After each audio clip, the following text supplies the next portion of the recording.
Hello, my name is Wakasa, and today we'll be discussing media, history, magic, and aliens. So the catalyst for this video is Geke, the creator of JJK, making a sequel series about aliens, and it got me thinking, isn't that Dandadan? Because Dandadan is another anime about a sorcerer girl and an alien boy. That's how I'm going to summarize it. Where the boy believes that aliens exist, the girl doesn't believe that aliens exist, and then the girl, she knows that magic or like sorcery exists, but she doesn't believe in aliens. And like the first episode, they go to prove each other wrong, and then they find out that they're both right, and in fact, magic and aliens are connected, which ties into something that I'm always going to say. Magic and science are the same thing. Magic is science yet to be explained. In the case of JJK, I actually don't know what's going on with the sequel, but I have watched the original series. It's about sorcerers.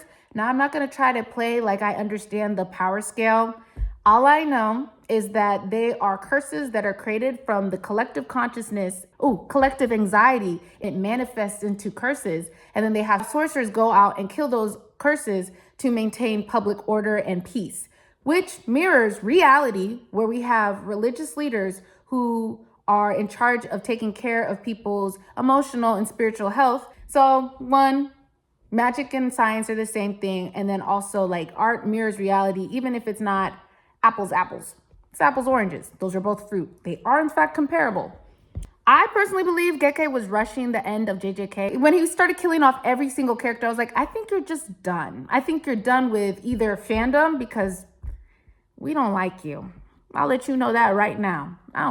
Personally, I think Geke should have just found a stopping place. It feels like he was just rushing to end the series so then he could take a breather, take a time off, which you could have just gone on hiatus. I don't know why that wasn't an option, because now he's back with a new series and it's sort of continuing the story. It's been like a whole generation after. And also, what are y'all putting on the grill when Gojo comes back? I have another video somewhere in my archives where I was like, no, Gojo's coming back. Like when he, got his waist really snatched. I was like, no, he's going to come back. He's obviously going to come. I'm telling you, he's coming back. Okay. What are y'all putting on the grill when he comes back? Me personally, I think I want a burger, but I'm not going to put anything on the grill. I'm going to Whataburger. Anyways, this got me thinking, why Japan?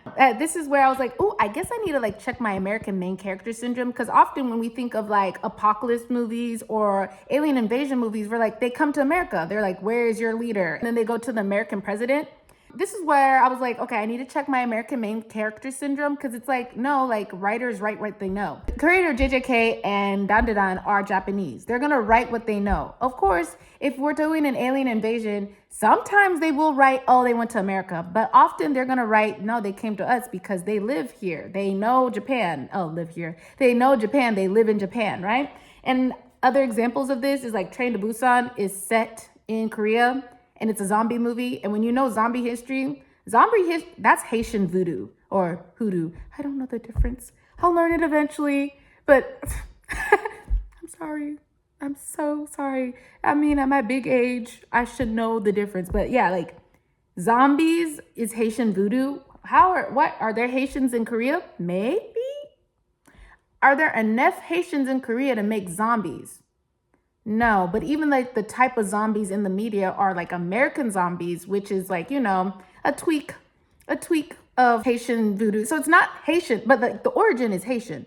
And, I sort of want to watch it. I actually don't watch zombie content. I don't know. It just gives me existential dread real bad. Anyways, there's also Neon Genesis Evangelion, which I actually don't know if it's about aliens. I know there's robots. It's a mecha anime, right? It's like, what's the one my brother is really obsessed with? Gundam. And then there's also 28 days later or 28 weeks later. I don't remember. It's a British zombie movie. And I'm just like, okay, again, zombieism is Haitian.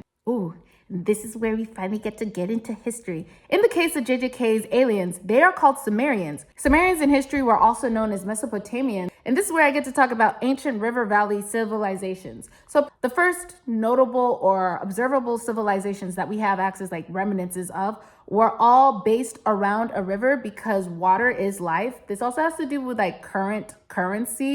Like, to be able to sustain life, to be able to sustain agriculture, you need water. So often the first civilizations would grow and their populations would boom near water because the water is, like, you can drink it, you can water your plants, so now you have food. It can also be used to transport goods. So civilization would start around a river. So there's Mesopotamia, which has the Tigris and Euphrates River. And also a little tidbit, even though I don't think I'm going to go into like Abrahamic religion, that is where Abraham came from. Abraham came from that area, which is like modern day Iraq, and then he moved down into the Canaanite area. So you could say that modern day Abrahamic religion is technically rooted in Mesopotamia.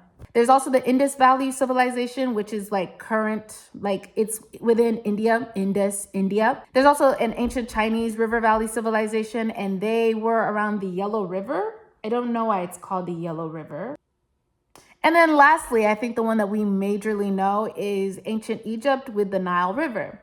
Now, I get to talk about Egypt. So even though the JJK, they're the Sumerians, so not really Egyptian lore, I've already connected it to the ancient river valleys, the first civilizations, the first technological advancements in human history, right? And now I've connected it back to Egypt, and Egypt has the pyramids, and there's that whole conspiracy about the pyramids being built by aliens, partially because they don't believe that people of color or people outside of European history can build something that massive, but also because when you, even outside of like the whole racial thing, when you think about how they were able to build the pyramids, it's like, how did they actually have the feasible skills, but also the resources, truthfully, and like the proper labor, like methods to build the pyramids? And honestly, and that's the thing.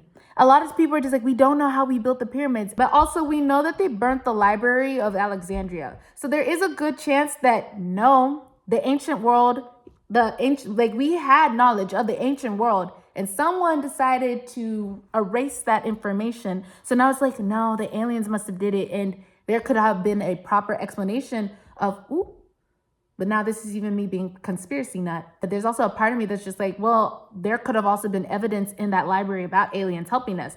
But when we talk about Egypt, we also talk about sorcery. Their magic sorcery is like, they have the Book of the Dead, the Egyptian Book of the Dead, which was allegedly written by their god. I say his name is Thoth. I don't know, which is like their equivalent to Hermes, which is where we get like Hermetic magic, like the Hermetic Hermes. And then also that connects to masonry, and that is allegedly who's running the world right now. Or at the very least, we know that American forefathers were Freemasons, right? But that's Lower Egypt, which is confusing. The Nile River runs north because rivers run down with gravity, if gravity is real. I'm kidding. Yeah, so like Upper Egypt is down south. Lower Egypt is northern, which can be a bit confusing. So I did want to bring up that there are also other pyramids elsewhere. There's pyramids in China, and there's pyramids in Mesoamerica, which I might get to see. I'm excited. I really do want to discuss human migration, especially since this has to do with like aliens and how aliens is the synonym for foreigner. Personally, I'm under the impression that we're all the alien. Technically, if you're foreign to a place, you're the alien in the place. And I mean, this has to do with like how it's dehumanizing. I will also say this, like, as someone who likes to romanticize and play with like these concepts, I can see how like if you lean too far into it, it's like exoticizing yourself. It's fetishizing yourself. Like, I am human.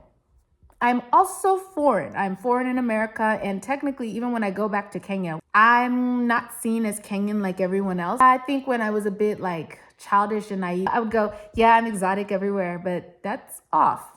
A pattern that I have noticed back to like China and Mesoamerica is a lot of aliens in our media often display features that lean into Orientalism and or fetishization of Native people, which when you know human migration and how theoretically Native Americans, and this is not me like taking away from the Native American identity. They are Native American. They're not Asian, right? But human migration wise, their closest relative would be people in like East Asia, because they traveled. There was like apparently some frozen bridge they crossed, and then eventually that bridge melted, and then they got isolated, and now they're their own identity. And I want to like make sure that I make it clear that Native Americans are not Asian, because people really do try to like discredit their identity.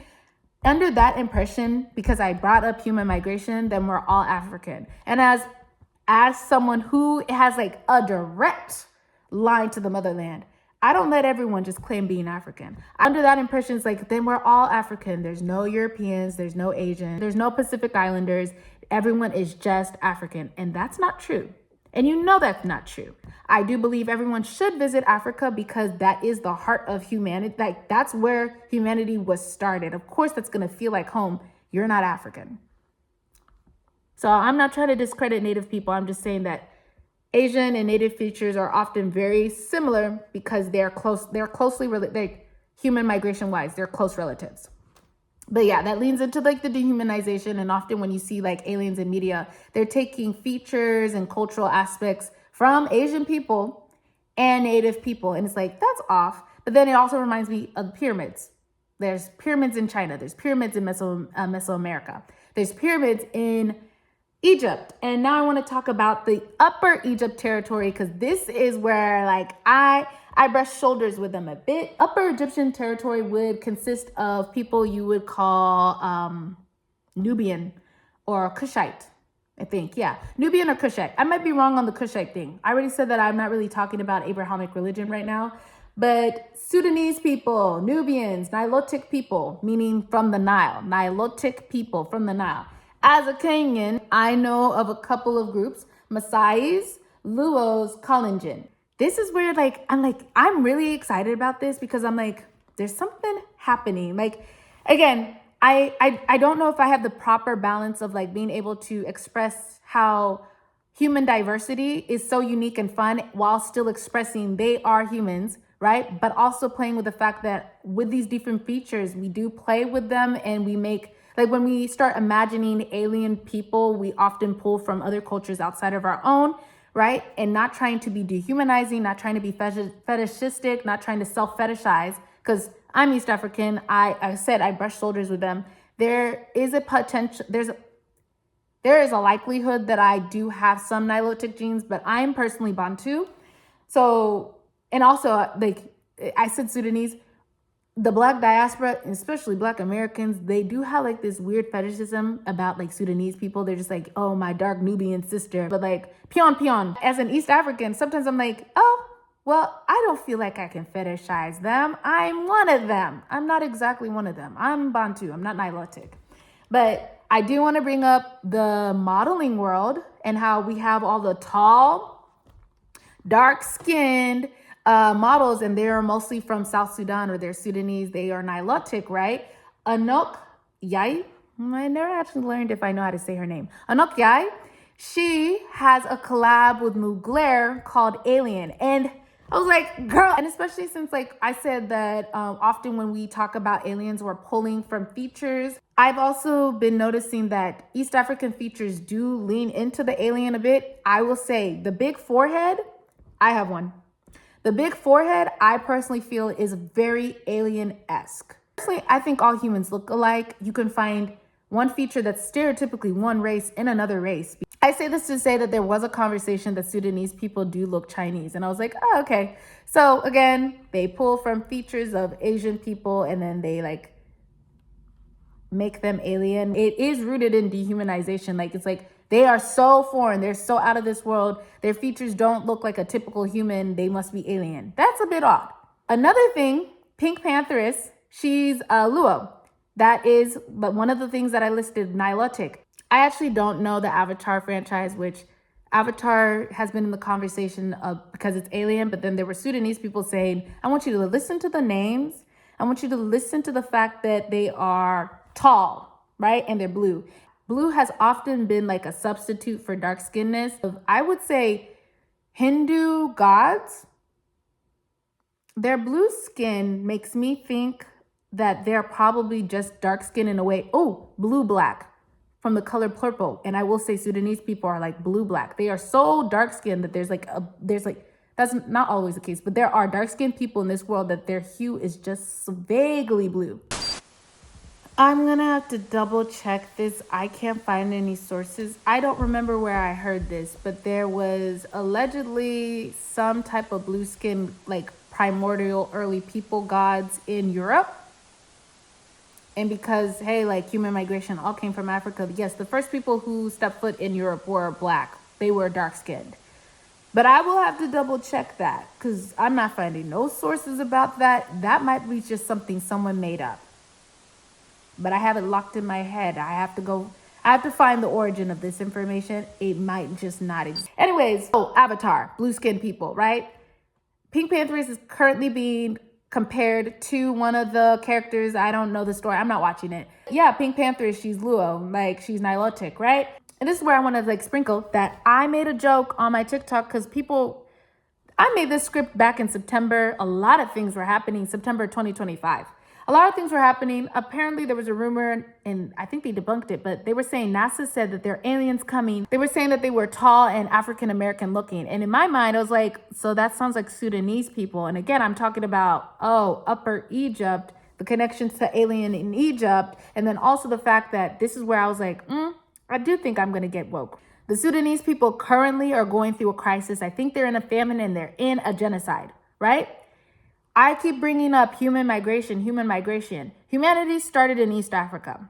I think it's amazing that we were able to travel all over the globe. What if I just wanted to throw this out there? Maybe the aliens, and this is actually one of the things, yes, I keep saying this. The aliens is synonymous with a foreigner. So the aliens are just distant relatives. Aliens are just other humans that we haven't been in contact with. Maybe let me like throw a little more sprinkle of fantasy or sci-fi into it. What if alongside humans traveling all across the globe like we did, like we live everywhere on this globe? That's amazing. What if we had access to technology and we also went out into the universe and we traveled and, they are truly now aliens. Like we have not had contact with them for so long, just like any other foreigner. We have had no contact with them for so long. We are out of context of how we're related. And now they're hearing about distant relatives, people in Sudan, people in Congo, people in Palestine. And they're currently suffering. They have no aid, like even amongst ourselves, humans to humans, we're not aiding them. We're not helping them. You know what I mean? And they're like, okay, this is our distant relative. This is what my alien story would be. That the aliens aren't actually truly foreigners. They're just distant relatives coming back to make contact with humanity.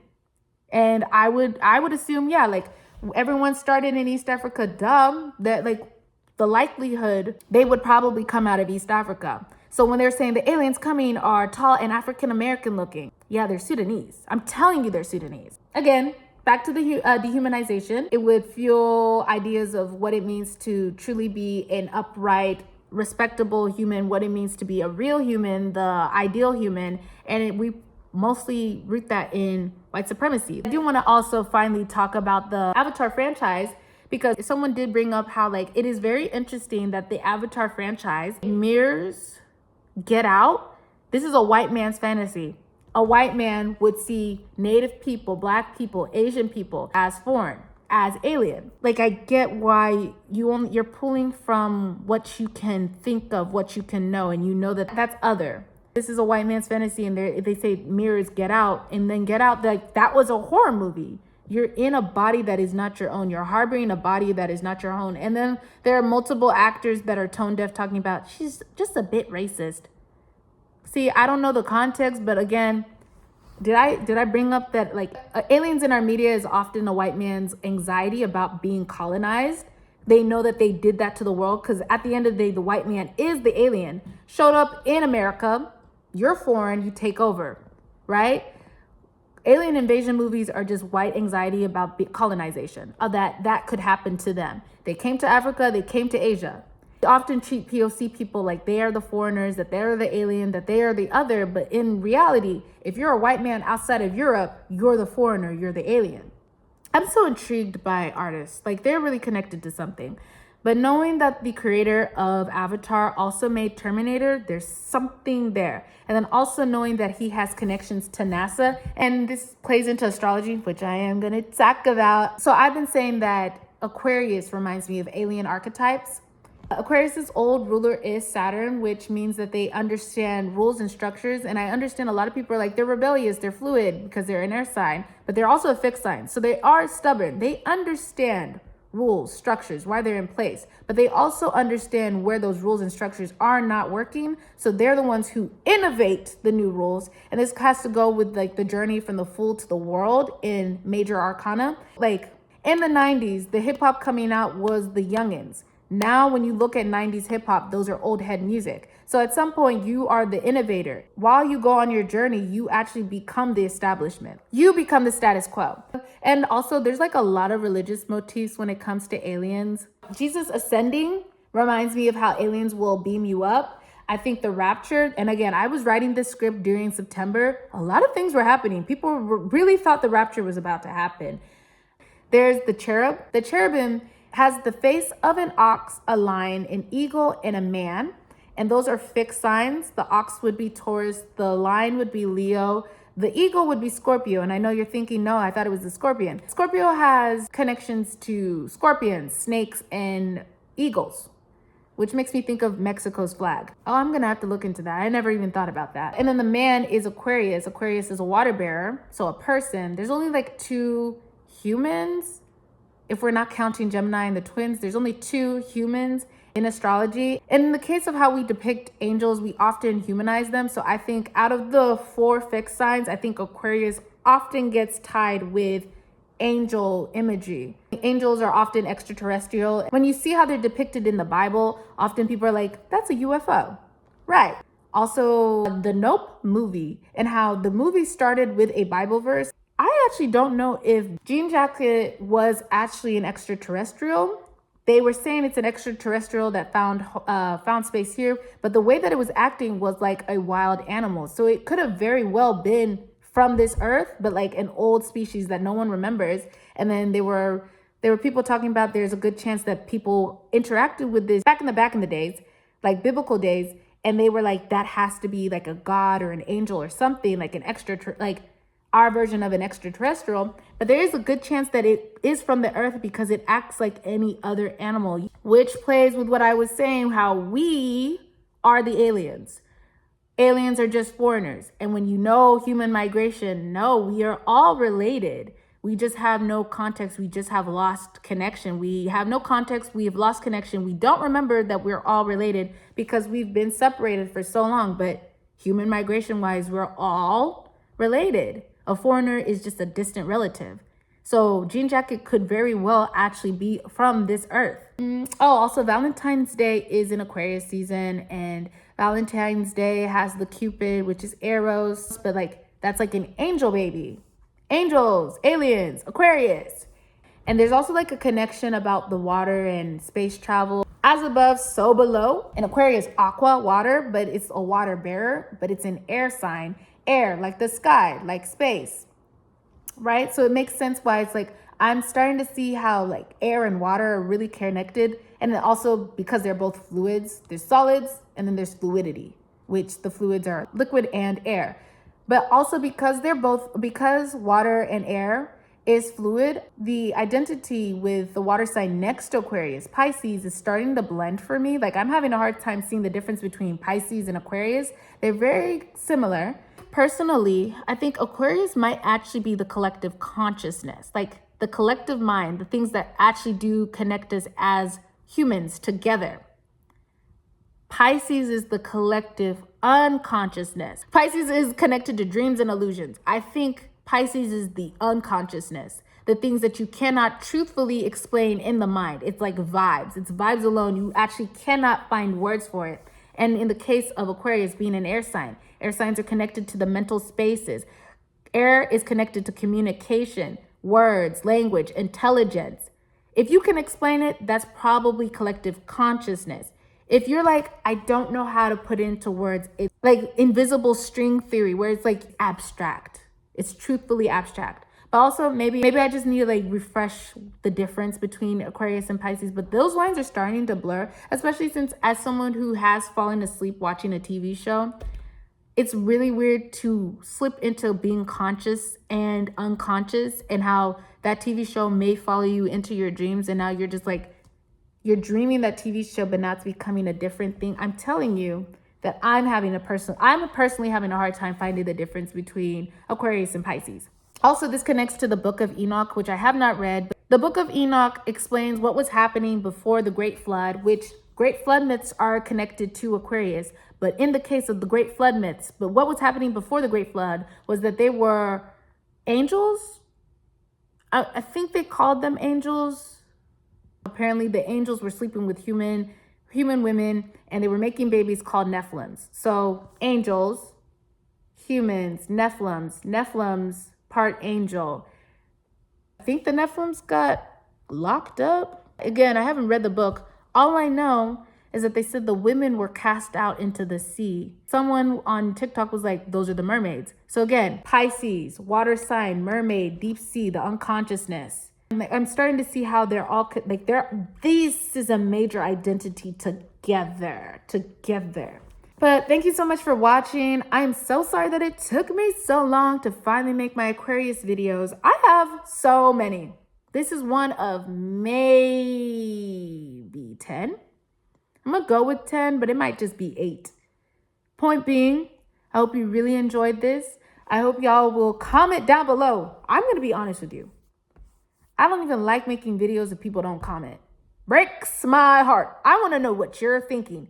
I mean, I don't like when people disagree with me, but I would rather you let me know that, no, I see it this way. Because then it gives me a new perspective that I'm not just talking to myself, making an echo chamber. Echo chambers are dangerous. Tell me why I'm wrong. Tell me why I'm a hoot. Tell me why I'm a conspiracy nut. Whatever. Tell me. I want to hear. I need to hear it. You should totally share with your friend. You should share. You should like. You should comment. You should follow me. I'm trying to get to 500. You should follow me on TikTok. I'm going to put my link tree down below. You should follow me on TikTok. I just got to 7,000. I'm about to film a video about that. I also have an Instagram, and I'm just always talking. I want to share how I see the world with you. So follow. Okay, thank you.